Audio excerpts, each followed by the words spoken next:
La ilaha illalloh Muhammadur Rasulullohni desa jannatga kiradi.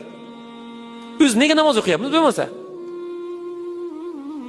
La ilaha illalloh Muhammadur Rasulullohni aytsa, vafot etsa, bo'ldi, jannatga kirar ekan.